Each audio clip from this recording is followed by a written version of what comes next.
Alright, so we just opened Carbide Create. This is what it looks like when you first open it.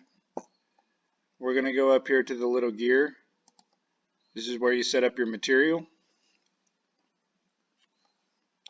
It remembers the measurements from the last piece of material you're working with. So we're going to be doing a name puzzle.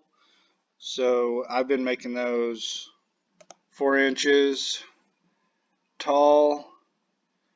We're going to be at 3/4 of an inch thick from the top. We're going to zero on the lower left. We're actually going to be making this out of pine, so we're going to go softwood. Everything else looks good. We'll come back and change the width once we know how much room this name puzzle, or the name, is going to take up on the name puzzle. So we'll just hit OK for now.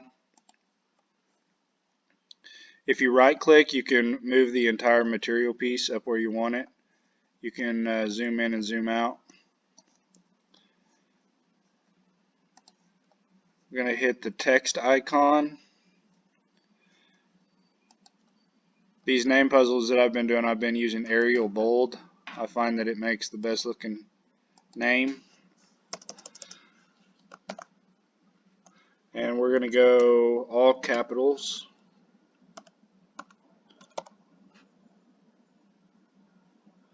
And I've been making the letters 3 inches tall.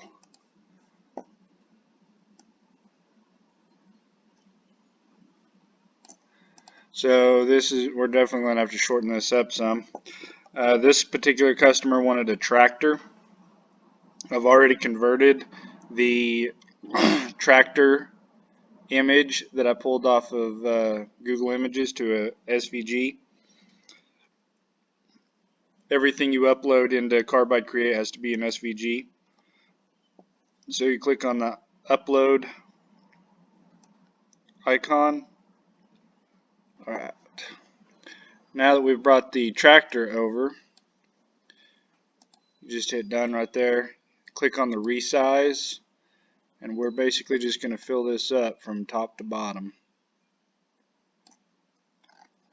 Zoom in a little bit.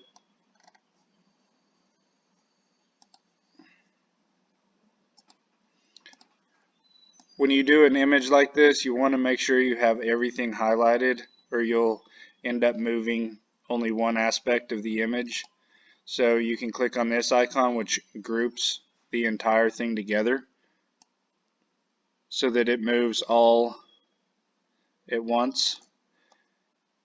One thing I've noticed about some of these images, when you transfer them to an SVG, we'll have to ungroup this for a second, and we'll have to get rid of these. There might be a better way to do this, but this is the only way I know how to do it. This is going to be a V-carved image, and having these lines in the toolpath will not make it look very good. So now we can group them all back together, and you hit this align icon, and we're going to just eyeball it left to right. So we just want to align it into the middle of the puzzle.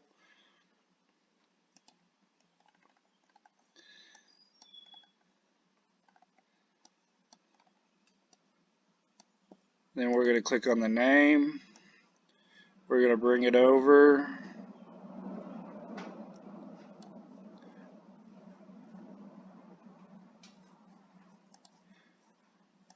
We're going to align the name top to bottom. And we've got way too much extra space over there, so we're going to go back to settings, or to set up where you set up the material. And I'm going to just pick 22 inches. Needs to be a little bit shorter than that. We go 20 inches.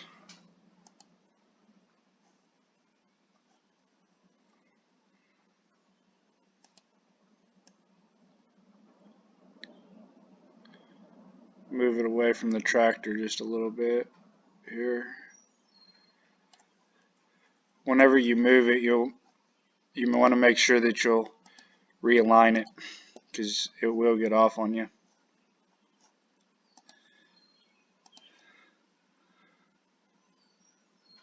Go like 19, see if that's too short. That's perfect. So we'll call it good at 19, and that'll be what we'll do. Then we'll go over to toolpath, where we'll set up the what tools we're going to use. We're going to do a V carve on the tractor. So you'll go into edit the tool, change tool, doing softwood. We're going to do a 60-degree V bit for the tractor. And on these, just pick a random name or whatever will help you remember it. Still got caps lock on. I've been calling, if somebody wants a design on it, I've just been calling that the theme. Then we'll click on the name. Make sure you change the tool. We're going to do an end mill. We'll start off with the 1/4-inch end mill. And we're going to make 2 tool paths with this. You want to make sure that on the contour, you want to make sure that this number is where you want it. So the first tool path we're going to do is going to be 1/4 inch deep. It's going to be a pocket. So it's going to remove all the material in between the orange lines. We're going to call this one name pocket. And then we're just going to leave those orange lines there. We're going to hit contour again. We're going to keep the 1/4-inch end mill. We're going to take this out. We're going to do 0.5. So it'll go 1/2 inch deep. We're going to put some tabs in this because these are going to be for the letters. So we're going to just put some tabs in here to make sure that these don't fly out and damage the machine.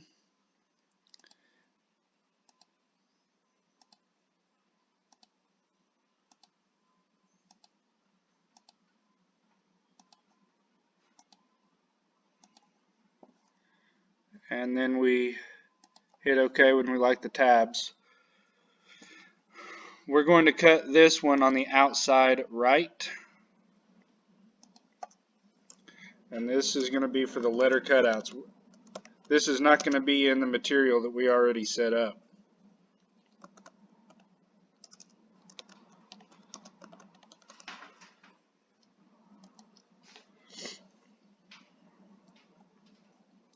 We're going to hit contour again. This time we're going to change the tool. We're going to do an 1/8 inch end mill. Starting to rain out there. We're going to go back to 1/4 inch because this is going to be in the actual name puzzle, not the letters. We're going to call this the name outline.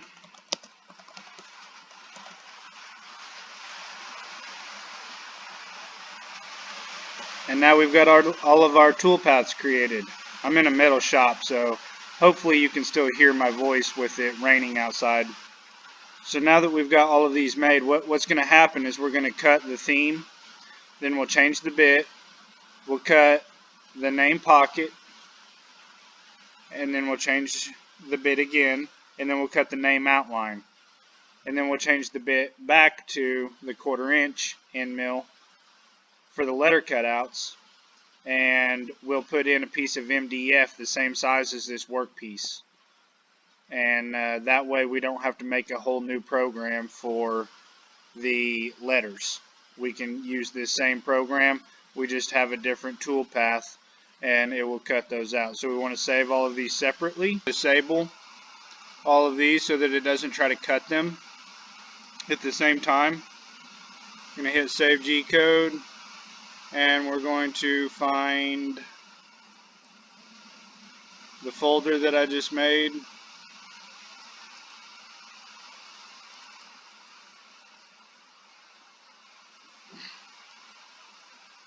and we're gonna move this over so I can see. We're gonna call this one the theme again.